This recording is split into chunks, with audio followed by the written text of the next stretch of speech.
Bom, vamos fazer a nossa oração para começarmos a nossa meditação de hoje.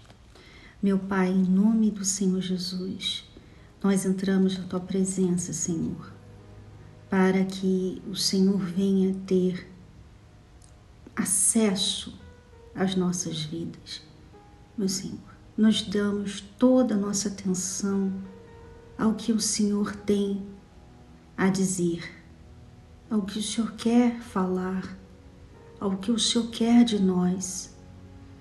Meu Pai, dá-nos um entendimento, dá-nos os ouvidos para ouvir, dá-nos o coração humilde, quebrantado, para entender que nós não sabemos nada e só o Senhor é dono de toda a sabedoria, de todo o entendimento, e que o Senhor sabe o que é melhor para nós.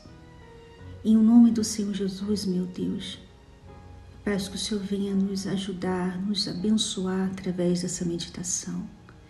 Que o Senhor venha dar-nos uma luz a essa pessoa que tem que tomar uma decisão, essa pessoa que tem tido muitas dúvidas, muita dificuldade de fazer uma escolha na vida dela.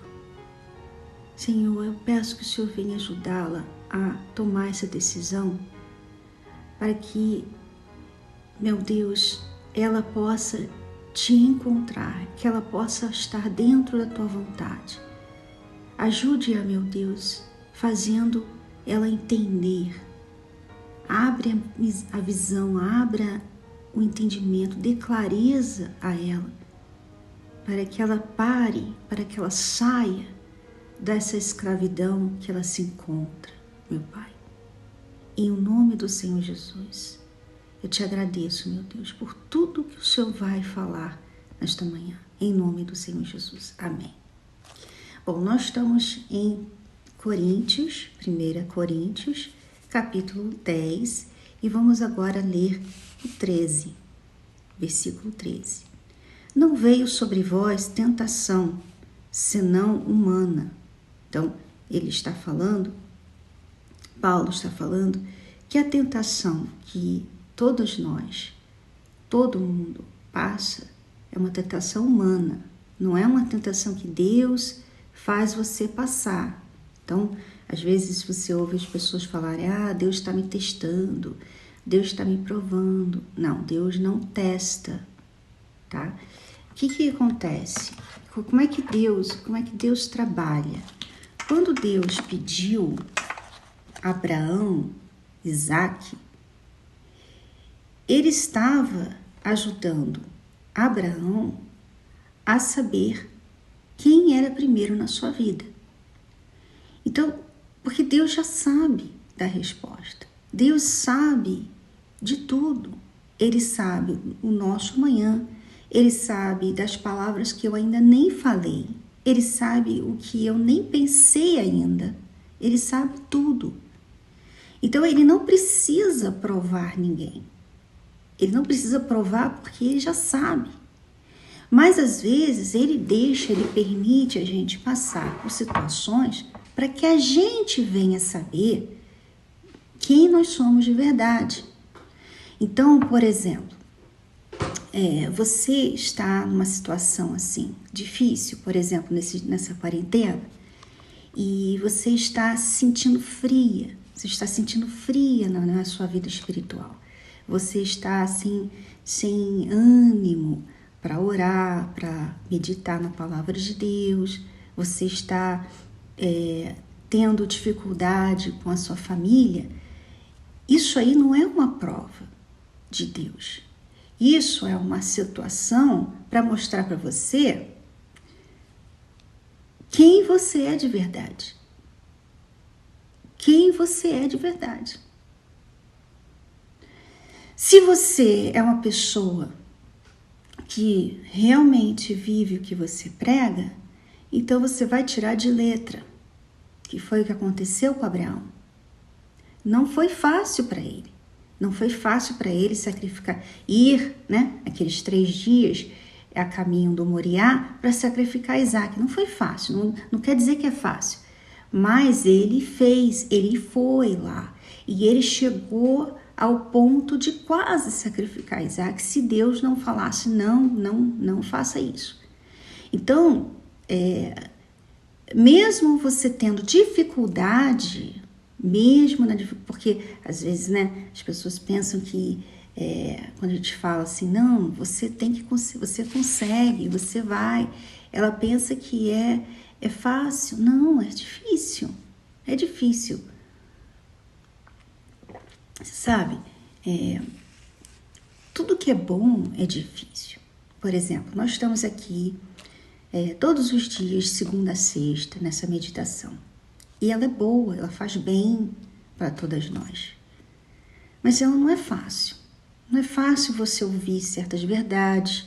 Não é fácil você, às vezes, ter que sair de perto das pessoas para você participar dessa meditação. Você tem outras coisas que você poderia estar fazendo agora. Você poderia estar na cama, como muita gente que sabe que essa meditação é esse momento, essa hora, mas prefere estar na cama esse momento e ouvir e assistir depois, sabe? Quando ela acordar.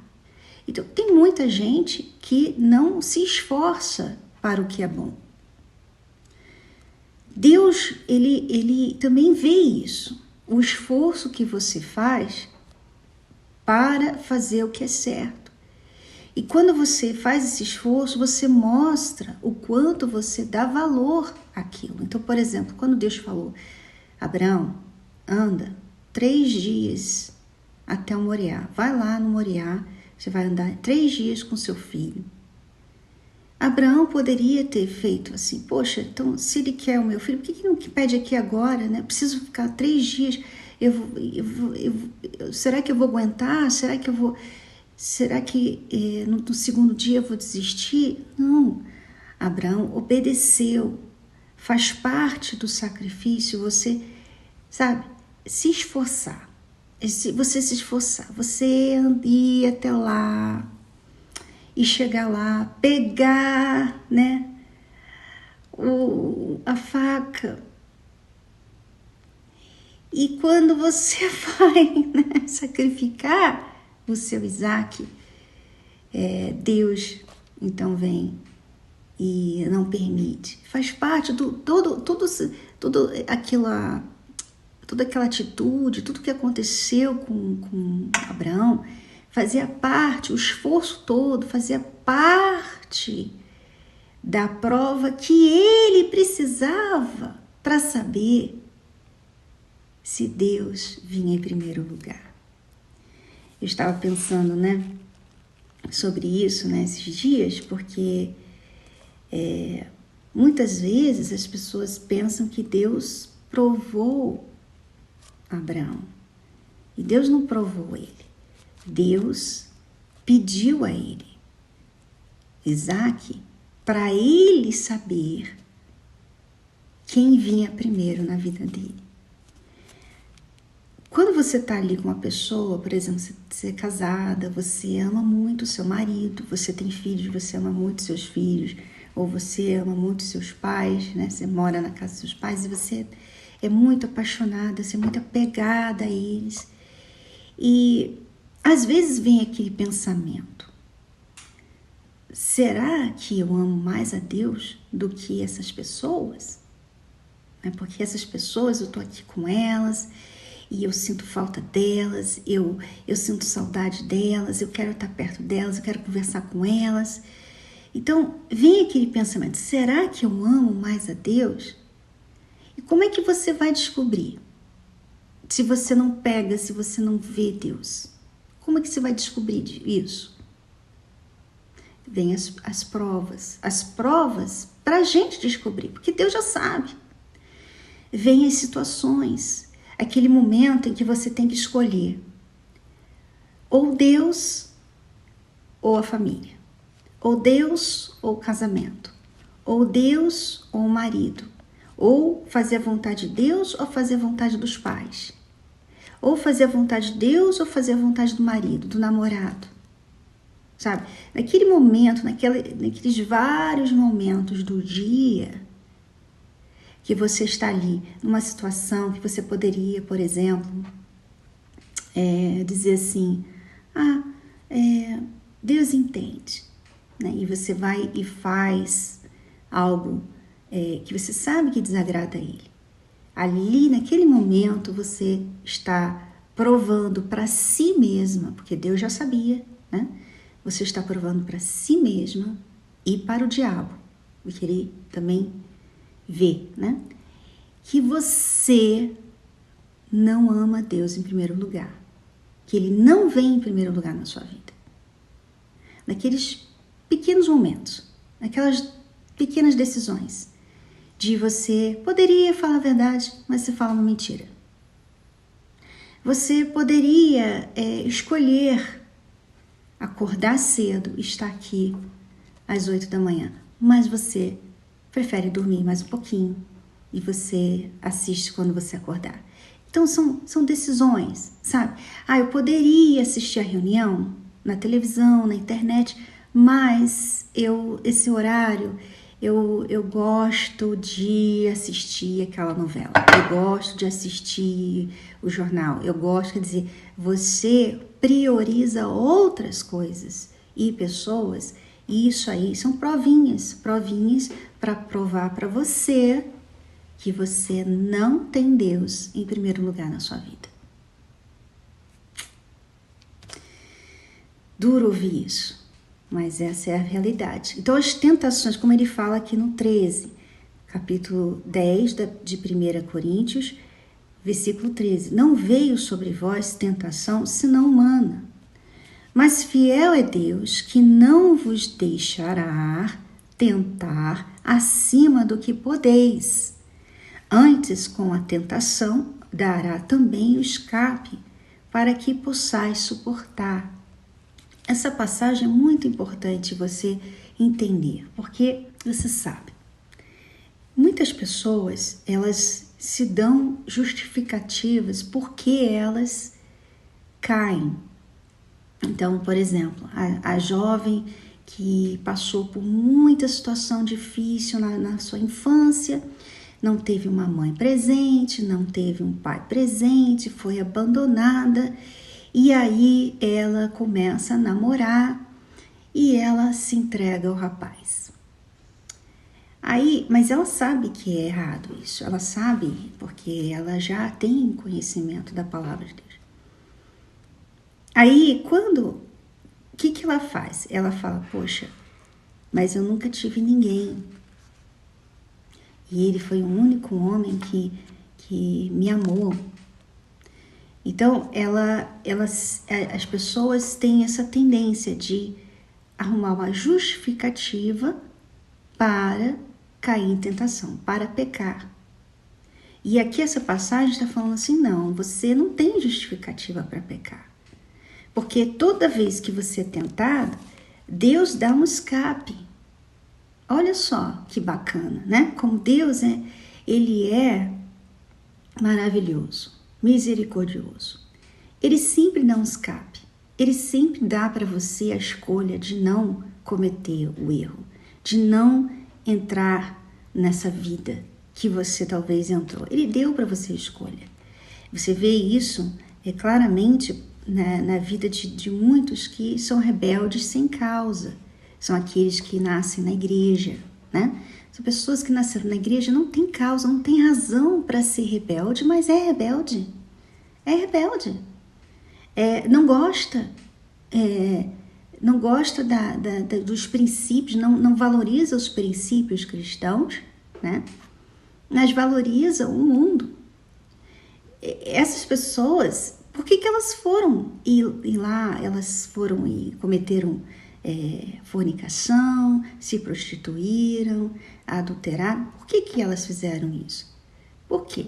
Se você entende, não, porque aquela pessoa ali não teve uma família estruturada, mas aí aquelas que tiveram família estruturada e assim mesmo elas quiseram cair em tentação, fazer tudo o que é errado.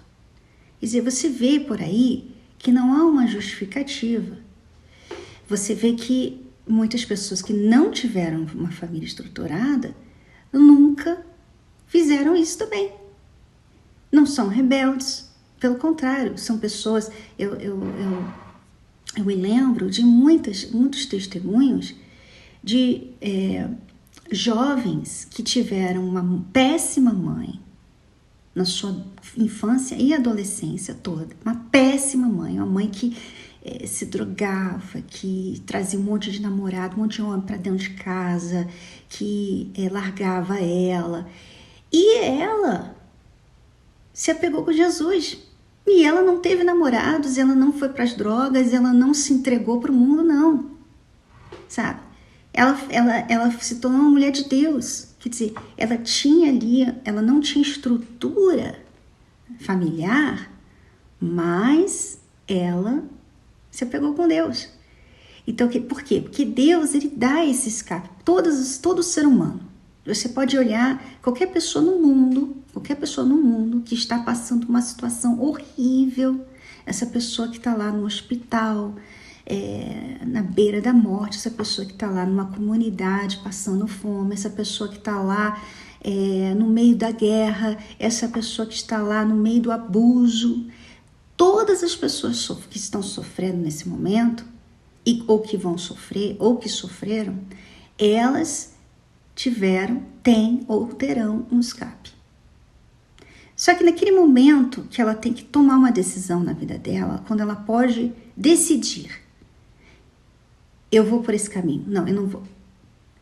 É ali que elas são provadas e muitas delas caem. Elas são provadas por quem? Não por Deus, pela vida. A vida prova ela e ela se deixa levar. Então ali ela mostra que ela realmente é fraca, ali ela mostra que ela realmente, ela não pode culpar a mãe que é ausente, os pais que são maus pais, ela não pode culpar ninguém. Ali naquele momento que ela tomou uma decisão errada, ela tomou porque ela tomou. Ela quis tomar aquela decisão, ela não precisava tomar aquela decisão. Ou seja, ela agora começou os seus próprios erros. Ela começou os seus próprios erros. É a criança que foi abusada a vida toda, né? A infância toda, por pessoas. E ela chega numa idade e ela fala assim: eu vou me vingar de todos os homens. Quer dizer, ali ela tomou uma decisão e ela começou a errar conscientemente. Ela começou a deixar de ser a vítima, a injustiçada, para a culpada. E ela depois culpa a Deus, né? Que interessante isso, porque muitas dessas pessoas culpam a Deus, elas tomam decisões erradas, muitas decisões erradas na vida, e elas culpam a Deus. Não, elas são culpadas por essas decisões que elas tomaram. Deus sempre dá um escape. Você tem uma outra escolha, você pode não entrar nesse caminho, mas se você entrou, é porque você quis. E se você quis, é porque você agora tem culpa no cartório. Agora você carrega a culpa das escolhas que você está fazendo. Então agora você não pode mais culpar aquelas pessoas que fizeram mal a você. Agora você tem que culpar a si mesma. A si mesma. Então, sempre há um escape.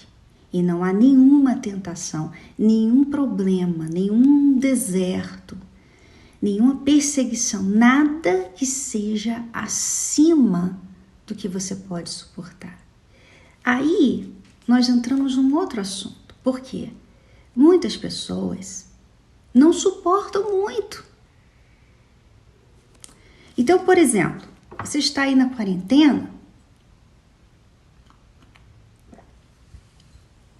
e você está enlouquecendo. Você está enlouquecendo. Você está ficando desesperada. Você fica arrumando coisa, inventando coisa. Sabe? Você está perdendo a paz, você está perdendo, você está deixando de estar no espírito, você está começando a maltratar todo mundo, você está estressada. Olha só por estar na quarentena, só por estar dentro de casa. O que isso fala? Se uma provinha como essa é tão grande para você, que está fazendo você ter esse comportamento, que tipo de força você tem? Que tipo de pessoa, de fé, sabe? Quem é você? Que mulher de Deus é você? É como eu falava uma vez com uma esposa de pastor. Ela deve estar me assistindo. E ela veio falar para mim pela segunda vez que ela estava vencendo um grande obstáculo que ela tinha de se aproximar de mim. Ela falou, olha, eu quero contar o testemunho, porque, olha, eu não conseguia me aproximar de você, eu não conseguia falar com você, eu não conseguia me aproximar do Bispo Renato, eu evitava você, sabe? Então, assim, eu estar aqui falando com você já é uma grande coisa, eu estou aqui vencendo um grande obstáculo na minha vida. E eu falei para ela, poxa, você não tem vergonha não? Que isso é um obstáculo para você? Isso foi um deserto, uma luta? Você falar comigo, você tem que vencer uma luta? Você não acha que isso mostra quão fraca você é? Porque pessoas que não têm o Espírito Santo, que nem têm Deus, elas não precisam vencer uma luta para se aproximar de mim, para falar comigo. Então, quer dizer, às vezes você está aí numa luta enorme por algo tão insignificante. E aí eu pergunto a você, será que você tem capacidade para coisas maiores? E se você não tem, então você tem que parar de invejar aqueles que têm. Porque você vê, quando você assistiu Nada a Perder, 1 e 2, você viu o quanto o meu pai, ele sofreu pela fé dele e pelo chamado que Deus deu a ele. Sofreu muito, a minha mãe sofreu, a nossa família sofreu.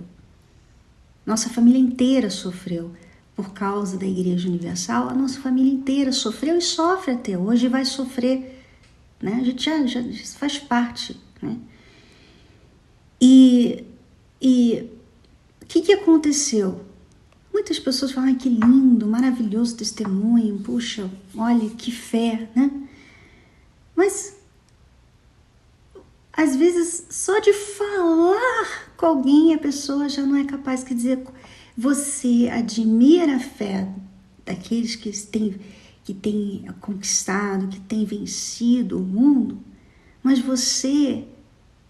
para você vencer coisas pequenas, tem sido uma luta, uma coisa enorme, sabe, grande demais. Você talvez que está aí com essa luta muito intensa de pensamentos. Quer dizer, veja que a luta que nós travamos, ela também revela o tipo de fé que nós temos. Às vezes você pensa que você arrebenta, mas na hora H você enfraquece, sabe? Quando as coisas não estão indo do jeito que você gosta, você desespera. Então, as lutas, elas vêm provar pra gente que tipo de fé nós temos. Não é provar para um homem, não é provar para Deus, é pra gente. Então você que está passando por lutas, repare como é que você tem lidado com elas. Avalie as suas lutas, a sua estrutura através das suas lutas. Se você tem sido uma mulher firme, fiel, sabe? Você tem sido perseverante, você não desanimou, você não está desanimando. Você está mais forte por causa das suas lutas, então as suas lutas estão provando para você que você é uma mulher que vive o que prega.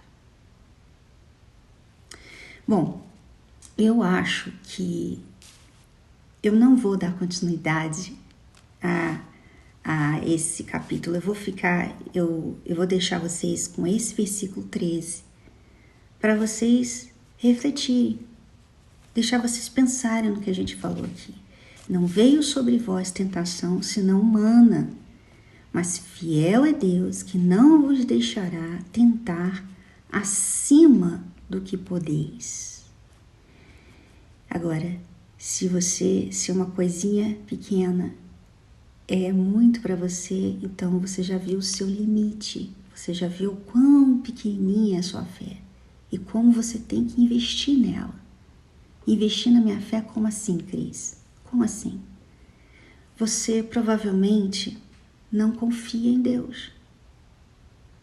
Você provavelmente não vive o que você prega. É possível que você não tenha o Espírito Santo. É possível que você não seja nascida de Deus. Não fique se autoafirmando. Não, eu sou. Não, eu não estou aqui criando dúvida, mas é possível, porque a sua reação, as suas reações, as suas lutas, estão falando de você. Estão falando de que tipo de pessoa você é. A Bíblia fala que quem é nascido de Deus vence o mundo. Vence o mundo. E a gente, não é questão de maturidade, não. Isso não tem nada a ver com maturidade. Isso tem a ver com o tipo de fé que você tem. Ou é uma fé genuína, do alto, sobrenatural, ou é uma fé natural. Uma fé natural é essa. Ai, quem sou eu para chegar perto da dona Cristiane? Né? Fé natural. Você está achando que nós somos diferentes, você está achando que eu sou superior a você está achando que eu sou mais isso, mais aquilo, e você é inferior. Isso é fé natural. Agora, a fé sobrenatural, você me olha como uma irmã. Nós somos filhas do mesmo Pai. E Deus conhece o seu coração. E se eu interpretar você mal, vai ser o meu problema, porque Deus sabe quem você é, Deus sabe por que você veio falar comigo, né? Usando aqui o exemplo daquela esposa de pastor, e que você não tem medo, porque você está sob a direção de Deus, a vontade de Deus. E mesmo se você for prejudicada, né? Se você fosse prejudicada, se você serve a Deus, você não vai ser prejudicada. Você nunca é prejudicada. Pode ser prejudicada aos olhos humanos, mas você sabe que com Deus você nunca é prejudicada. Tudo que acontece comigo, porque eu sou de Deus, eu sei que é para o meu bem. Então eu não tenho medo. Assim como você vê a história de Abraão. Abraão, veja quantas dificuldades ele teve. Perder a esposa, ser levada por outro homem 2 vezes na vida dele. Né? Ele ter que enviar o filho mais velho dele, Ismael, embora, sem nada. Sem nada. Você vê a confiança dele, porque ele sabia que Deus era com ele. Então, ele não duvidou, ele não teve medo, ele não desanimou, ele confiou. Essa fé que confia, ela fica acima de todos os problemas. Então, o que fizerem, o que falarem, o que acontecer, eu confio. Eu confio que Deus é comigo, Deus vai dar um jeito, Ele vai prover. O meu Deus proverá. Essa é a fé que você tem que buscar ter, se você não tem essa fé. Se a sua fé tem sido fraquinha, Você tem sido um tanto assim cristal, sabe? Qualquer coisinha você já fica perturbado, você já fica com dúvidas, qualquer coisinha que acontece você já fica, sabe, querendo direção o tempo todo, você fica aí mandando perguntas o tempo todo, você fica indo no pastor online, você fica indo lá no zap da igreja o tempo todo, querendo falar com alguém, querendo ouvir uma palavra, ai, me dá uma palavra, me dá uma palavra. O que isso fala de você? Que você tem essa fé de Abraão? E se você não tem essa fé de Abraão, que fé é essa que você tem? Deus abençoe todas. Voltamos amanhã, às 8 horas da manhã, ao vivo aqui, pelo canal do Godlywood. Deus abençoe a todas.